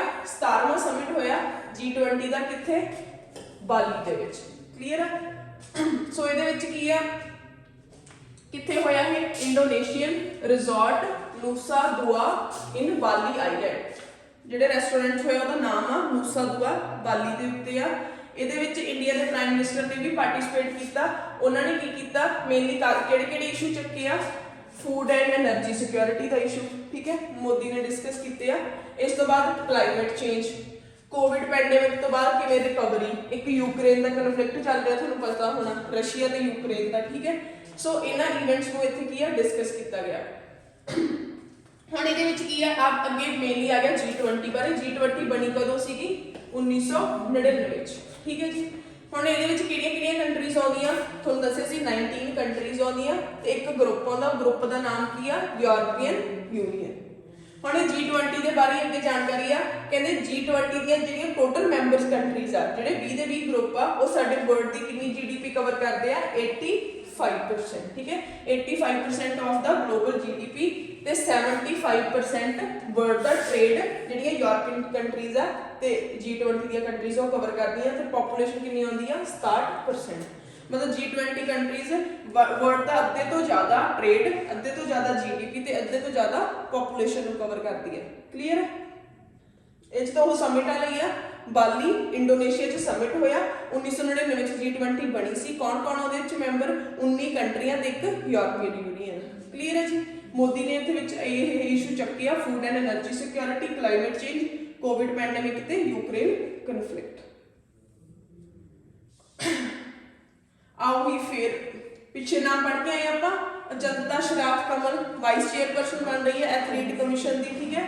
ਉਹ ਕੀ ਕਹਿੰਦੇ? ਬਣੀਆਂ first player from India to get elected in the athlete commission of the international table tennis federation. ठीक है। इस फैडरेशन च भी इलैक्ट हुई है, इंटरनेशनल टेबल टेनिस फैडरेशन कित्थे है, लोसाने स्विट्जरलैंड च। ਹੁਣ ਇੱਕ ਤੇ ਉਹਦੀ ਵਾਈਸ ਚੇਅਰਪਰਸਨ ਬਣੀ ਹੈ ਐਥਲੀਟ ਕਮਿਸ਼ਨ ਦੀ, ਜਿਹੜਾ ਟੇਬਲ ਟੈਨਿਸ ਦੀ ਫੈਡਰੇਸ਼ਨ ਬਣ ਜਾ ਰਹੀ ਹੈ ਉਸ ਕਮਿਸ਼ਨ ਦਾ ਇਹ ਪਾਰਟ ਬਣੀ ਹੈ। ਕਲੀਅਰ, ਉਹਦੀ ਇੱਕ ਮੈਂਬਰ ਬਣੀ ਹੈ। ਨਾਮ ਯਾਦ ਹੋ ਗਿਆ, ਅਚੰਤਾ ਸ਼ਰਾਵਤ ਕਮਲ ਕਿਹੜੀ ਗੇਮ ਖੇਡਦੀ ਆ, ਟੇਬਲ ਟੈਨਿਸ। ਕਹਿੰਦੇ ਗਵਰਨਮੈਂਟ ਨੇ ਆਪਦੇ ਸ਼ੇਅਰ ਵੇਚਤੇ ਐਕਸਿਸ ਬੈਂਕ ਤੋਂ। ਇਹ ਤਾਂ ਵੈਸੇ ਬਸ ਇਹਦਾ ਕਿੰਨੇ ਕਰੋੜ ਰੁਪਏ ਦਾ ਸ਼ੇਅਰ ਸੀਗਾ, 3839 ਕਰੋੜ ਆਪਦਾ ਸਟੇਕ ਵੇਚਿਆ, ਹਿੱਸਾ ਵੇਚਤਾ। ਐਕਸਿਸ ਬੈਂਕ 'ਚ ਜਿਹੜਾ ਸਰਕਾਰ ਦਾ ਹਿੱਸਾ ਸੀਗਾ ਉਹਨੂੰ ਇਹਨਾਂ ਨੇ ਵੇਚਤਾ। ਠੀਕ ਹੈ ਜੀ। ਇਸ ਤੋਂ ਬਾਅਦ ਮੇਨ ਆਉਂਦਾ ਵਾ CV ਆਨੰਦ ਬੋਸ। ਇਹ ਬੰਦਾ ਕੀ ਆ, ਇਹ IAS ਆਫੀਸਰ ਸੀਗਾ, 71 ਸਾਲਾਂ ਦਾ। ਇਹ ਗਵਰਨਰ ਬਣਿਆ ਵੈਸਟ ਬੰਗਾਲ ਦਾ। ਵੈਸਟ ਬੰਗਾਲ ਦੀ ਕੈਪੀਟਲ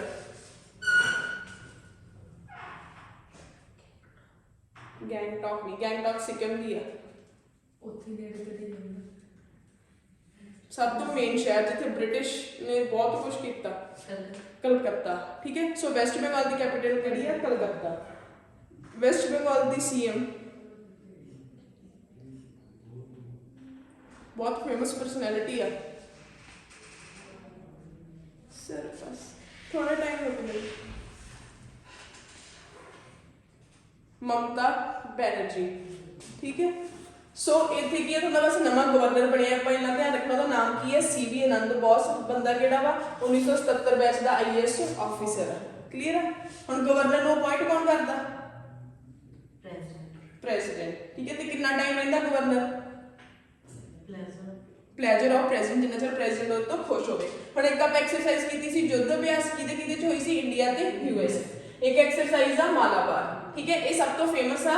ਇਹ ਕਿਹੜੀਆਂ ਕੰਟਰੀ ਚ ਹੁੰਦੀ ਆ, ਕੁਆਡ ਕੰਟਰੀਜ਼। ਕੁਆਡ ਦਾ ਮੀਨਿੰਗ ਕੀ ਹੁੰਦਾ ਵੀ ਚਾਰ ਕੰਟਰੀਜ਼ ਦਾ ਗਰੁੱਪ ਆ। ਉਹ ਚਾਰ ਕੰਟਰੀਜ਼ ਕਿਹੜੀਆਂ, ਇੰਡੀਆ, ਆਸਟ੍ਰੇਲੀਆ, ਜਾਪਾਨ ਤੇ USA। ਮੇਨਲੀ ਜਿਹੜੀ ਇਹ ਕੁਆਡ ਦੀ ਗਰੁੱਪਿੰਗ ਆ, ਇਹ ਚਾਈਨਾ ਦੇ ਵਿਰੁੱਧ ਬਣੀ ਸੀ। ਠੀਕ ਹੈ। ਚਾਈਨਾ ਕੀ ਆ, ਆਪਦਾ ਪੈਸੀਫਿਕ ਓਸ਼ਨ ਚ ਆਪਦਾ ਲਗਾਤਾਰ ਮੋਨੋਪੋਲੀ ਆਪਦੀ ਵਧਾ ਰਿਹਾ ਸੀ, ਸਾਰੇ ਪੈਸੀਫਿਕ ਤੇ ਕੰਟਰੋਲ ਕਰ ਰਿਹਾ ਸੀਗਾ। ਕਿਉਂਕਿ ਜੇ ਤੁਸੀਂ ਕਦੇ ਵੀ ਸੁਣਿਆ ਹੋਊਗਾ ਨਾ, ਜਿਵੇਂ ਹੁਣ ਮੰਨ ਲਓ ਆਪਣੀ ਆ ਇੰਡੀਆ। ਠੀਕ ਹੈ। ਜਿਹੜਾ ਇੰਡੀਆ ਦੇ ਆਸ-ਪਾਸ ਸਮੁੰਦਰ ਲੱਗਦਾ, ਮਤਲਬ ਇੱਕ ਲਿਮਿਟ ਹੁੰਦੀ ਹੈ ਵੀ ਇੰਨੇ ਕਿਲੋਮੀਟਰ ਤੱਕ ਸਮੁੰਦਰ ਤੇ ਕਿਹਦਾ ਅਧਿਕਾਰ ਹੋਊਗਾ, ਇੰਡੀਆ ਦਾ ਹੋਊਗਾ। ਤਾਂ ਚਾਈਨਾ ਨੇ ਕੀ ਕਰਨਾ ਸਟਾਰਟ ਕੀਤਾ ਸੀ, ਜਿਹੜਾ ਪੈਸੀਫਿਕ ਓਸ਼ਨ ਆ ਉਹਦੇ ਵਿੱਚ ਐਵੇਂ ਛੋਟੇ-ਛੋਟੇ ਥਾਂ ਤੇ ਆਈਲੈਂਡ ਬਣਾਉਣੇ ਸਟਾਰਟ ਕਰਤੇ, ਆਰਟੀਫੀਸ਼ੀਅਲ ਆਈਲੈਂਡ ਜਾਂ ਖਰੀਦਣੇ ਸਟਾਰਟ ਕਰਤੇ। ਹੁਣ ਉਹ ਆਈਲੈਂਡਸ ਦੇ ਆਲੇ-ਦੁਆਲੇ ਦਾ ਏਰੀਆ ਫਿਰ ਕਿਹਦਾ ਹੋ ਜਾਊਗਾ, ਚਾਈਨਾ ਦਾ ਹੋ ਜਾਊਗਾ। ਇਸ ਤਰੀਕੇ ਨਾਲ ਕੀ ਉਹ ਪੈਸੀਫਿਕ ਓਸ਼ਨ ਤੇ ਕੰਟਰੋਲ ਕਰ ਰਿਹਾ ਸੀਗਾ। ਹੁਣ ਇਹਨੂੰ ਬੋਲਦੇ, ਜਿਹੜੇ ਆਈਲੈਂਡ ਬਣਾ ਰਿਹਾ ਸੀ ਉਹਨੂੰ ਬੋਲਦੇ ਆ 9-9, ਮਤਲਬ ਇਹਨੇ ਐ ਸੀਕੁਐਂਸ 'ਚ 9 ਆਈਲੈਂਡ ਬਣਾ ਲਏ ਸੀ। ਸੋ ਇਹਦੀ ਇਸ ਚੀਜ਼ ਨੂੰ ਕੰਟਰੋਲ ਕਰਨ ਦੇ ਲਈ 4 ਕੰਟਰੀਜ਼ ਨੇ ਮੇਨਲੀ ਗਰੁੱਪ ਬਣਾਇਆ। ਉਸ ਗਰੁੱਪ ਨੂੰ ਕੀ ਬੋਲਦੇ ਆ ਆਪਾਂ, ਕੁਆਡ ਗਰੁੱਪਿੰਗ। ਕਿਹੜੀਆਂ ਕੰਟਰੀਜ਼ ਆ, ਇੰਡੀਆ, ਆਸਟ੍ਰੇਲੀਆ, ਜਾਪਾਨ ਤੇ USA। ਤੇ ਉਹ ਜਿਹੜੀ ਐਕਸਰਸਾਈਜ਼ ਕਰਦੇ ਆ ਉਹਨੂੰ ਕੀ ਬੋਲਦੇ ਆ ਆਪਾਂ, ਮਾਲਾਬਾਰ ਐਕਸਰਸਾਈਜ਼। ਇਸ ਵਾਰ ਉਹਦਾ 26ਵਾਂ ਐਡੀਸ਼ਨ ਹੋਣ ਜਾ ਰਿਹਾ। ਕਿੱਥੇ ਹੋ ਰਿਹਾ, ਯੋਕੋਸੂਕਾ, ਜਾਪਾਨ 'ਚ। ਕਲੀਅਰ, ਇੰਨਾ ਹੀ ਯਾਦ ਰੱਖਣਾ ਤੁਸੀਂ। ਕਿਹੜੀਆਂ ਕੰਟਰੀਜ਼ 'ਚ ਹੋ ਰਹੀ ਆ, ਕਿਹੜੀ ਗਰੁੱਪਿੰਗ ਦੀ ਆ। ਮਾਲਾਬਾਰ ਐਕਸਰਸਾਈਜ਼ ਆ ਕੁਆਡ ਗਰੁੱਪਿੰਗ ਦੀ ਆ, ਇੰਡੀਆ, ਆਸਟ੍ਰੇਲੀਆ, ਜਾਪਾਨ ਤੇ USA ਦੀ। ਕਿੱਥੇ ਹੋ ਰਹੀ ਹੈ ਐਤਕੀ, ਜਾਪਾਨ 'ਚ ਹੋ ਰਹੀ ਆ। ਕਿਹੜੀ ਕੰਟਰੀ ਦੇ ਖਿਲਾਫ ਗਰੁੱਪਿੰਗ ਹੈ, ਚਾਈਨਾ ਦੇ ਖਿਲਾਫ। ਇਸ ਤੋਂ ਬਾਅਦ ਅਗਲਾ ਕੀ ਆ, lance naik Manju of Eastern Command from the Corps of Military Police created a history by becoming the first women soldier sky diver of the Indian Army. Sky driver ਕੀ ਹੁੰਦੇ ਆ, ਜਿਹੜੇ ਜਹਾਜ਼ ਤੋਂ ਜੰਪ ਬਣਾਉਂਦੇ ਆ। ਠੀਕ ਹੈ। ਸੋ ਇਹਨੇ ਕੀ ਆ, ਪਹਿਲੀ ਫੀਮੇਲ ਬਣੀ ਆ, ਫਰਸਟ ਵਿਮਨ ਸੋਲਜਰ ਬਣੀ ਆ। ਨਾਮ ਕੀ ਉਹਦਾ, ਨਾਇਕ ਮੰਜੂ, ਨਾਇਕ ਮੰਜੂ। ਸੋ ਕਿੰਨੀ ਹਾਈਟ ਤੋਂ ਲਾਇਆ ਉਹਨੇ, 10,000 ਫੁੱਟ ਤੋਂ। ਕੀ ਕੀਤੀ ਆ, ਸਕਾਈ ਡਾਈਵਰ। ਕਲੀਅਰ ਹੈ ਜੀ। ਸੋ ਫਰਸਟ ਫੀਮੇਲ ਬਣੀ ਆ ਨਾਇਕ ਮੰਜੂ। ਇਸ ਤੋਂ ਬਾਅਦ ਕਹਿੰਦੇ ਇੰਡੀਆ ਦਾ first private space rocket launch ਕਰਨ ਜਾ ਰਿਹਾ। ਪਹਿਲਾ ਪ੍ਰਾਈਵੇਟ ਰਾਕਟ ਤਾਂ ਆਪਾਂ ਬਹੁਤ ਲਾਂਚ ਕੀਤੇ, ਪਰ ਪਹਿਲਾ ਜਿਹੜਾ ਪ੍ਰਾਈਵੇਟ ਲੈਵਲ ਤੇ ਆ। ਸੋ ਉਹਦਾ ਕਿੱਥੋਂ ਲਾਂਚ ਹੋਣ ਜਾ ਰਿਹਾ, ਉਹ ਸਤੀਸ਼ ਧਵਨ। ਮੇਨਲੀ ਸਾਰੇ ਰਾਕਟ ਅਸੀਂ ਇੱਥੇ ਹੀ ਲਾਂਚ ਕਰਦੇ ਆ। ਆਪਣੀ ਲਾਂਚਿੰਗ ਸਾਈਟ ਹੈ ਸਤੀਸ਼ ਧਵਨ ਸਪੇਸ ਸੈਂਟਰ, ਸ਼੍ਰੀ ਹਰੀਕੋਟਾ। ਕਿਹੜੀ ਸਟੇਟ 'ਚ ਹੈ, ਆਂਧਰਾ ਪ੍ਰਦੇਸ਼, ਆਂਧਰਾ ਪ੍ਰਦੇਸ਼। ਹੁਣ ਕਹਿੰਦੇ ਇਹਨੂੰ ਬਣਾਇਆ ਕਿਹਨੇ ਆ, ਜਿਹੜਾ ਇਹ ਪ੍ਰਾਈਵੇਟ ਰਾਕਟ ਆ, ਇਹਨੂੰ ਬਣਾਇਆ ਕਿਹਨੇ ਆ, ਸਟਾਰਟਅਪ ਆ sky root aerospace from Telangana. Telangana ਦੇ ਵਿੱਚ ਇੱਕ ਕੰਪਨੀ ਹੈ ਸਕਾਈ ਰੂਟ ਐਰੋਸਪੇਸ, ਉਹਨਾਂ ਨੇ ਬਣਾਇਆ। ਨਾਮ ਕੀ ਇਹਦਾ, ਵਿਕਰਮ S। ਵਿਕਰਮ ਐਸ ਕਿਹਦੇ ਨਾਮ ਤੋਂ ਆ? ਵਿਕਰਮ ਸਾਰਾਭਾਈ ਦੇ ਨਾਮ ਤੋਂ, ਜਿਨ੍ਹਾਂ ਦਾ ਸਾਡੇ ਰਾਕਟ ਦੇ ਸਪੇਸ ਦੇ ਸੈਂਟਰ ਵਿੱਚ, ਜਿਹਨੂੰ ਆਪਾਂ ਫਾਦਰ ਆਫ ਸਪੇਸ ਬੋਲਦੇ ਆ ਇੰਡੀਆ ਦਾ ਮੇਨਲੀ, ਠੀਕ ਹੈ। ਇਹਨਾਂ ਦਾ ਬਹੁਤ ਯੋਗਦਾਨ ਰਿਹਾ, ਸਾਡੇ ਵਿਕਰਮ ਸਾਰਾਭਾਈ ਦਾ ਨਾਮ ਤੁਸੀਂ ਸੁਣਿਆ ਹੋਣਾ। ਸੋ ਉਹਨਾਂ ਦੇ ਨਾਮ ਤੋਂ ਉਹਦਾ ਨਾਮ ਕੀ ਰੱਖਿਆ ਗਿਆ? ਵਿਕਰਮ ਐਸ। ਤੇ ਇਹਦਾ ਮਿਸ਼ਨ ਦਾ ਨਾਮ ਕੀ ਆ? ਮਿਸ਼ਨ ਪ੍ਰਾਰੰਭ, ਠੀਕ ਹੈ। ਪ੍ਰਾਰੰਭ ਸਟਾਰਟ ਕਰ ਰਹੇ ਆ ਮਤਲਬ। ਸੋ ਪਹਿਲਾ ਸਾਡਾ ਪ੍ਰਾਈਵੇਟ ਸਪੇਸ ਰਾਕਟ ਲਾਂਚ ਕਰਨ ਜਾ ਰਹੇ ਆ, ਸ਼੍ਰੀ ਹਰੀਕੋਟਾ ਸਤੀਸ਼ ਧਵਨ ਸਪੇਸ ਸੈਂਟਰ ਤੋਂ ਲਾਂਚ ਕਰਨ ਜਾ ਰਹੇ ਆ। ਬਣਾਇਆ ਕਿਨੇ ਆ? ਸਕਾਈਰੂਟ ਐਰੋਸਪੇਸ ਨੇ ਬਣਾਇਆ। ਨਾਮ ਕੀ ਉਹਦਾ? ਵਿਕਰਮ ਐਸ। ਮਿਸ਼ਨ ਦਾ ਨਾਮ ਕੀ ਹੈ? ਮਿਸ਼ਨ ਪ੍ਰਾਰੰਭ। ਕਲੀਅਰ ਹੈ ਜੀ? ਸੋ ਇੱਥੇ ਤੁਹਾਡੀਆਂ ਕਰੰਟ ਅਫੇਅਰ ਦੀ ਨਿਊਜ਼ ਖਤਮ ਹੋ ਗਈਆਂ। ਕਲੀਅਰ ਹੋਇਆ? ਸਮਝ ਆ ਗਿਆ? Yes ma'am. ਕੋਈ ਡਾਊਟ ਤਾਂ ਨਹੀਂਗਾ? ਨੋ। ਠੀਕ ਹੈ ਜੀ। So thank you so much.